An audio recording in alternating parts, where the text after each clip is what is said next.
Side table oh. Nabalot na. Ito yung minasa natin. Dinikit yung bracket. Hindi ko na nabidyoan. Ayan, okay na yan. Hello guys. Ito yung side table. 2 layer. 60 yung taas niya. Tapos yung baba 35 yung bilog niya.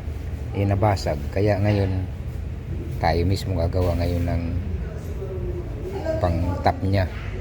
Kasi ito galing ibang bansa to. Nabasag.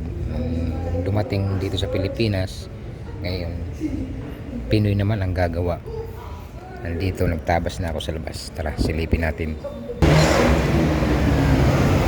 Dikot, ito yung gagamitin natin para dun.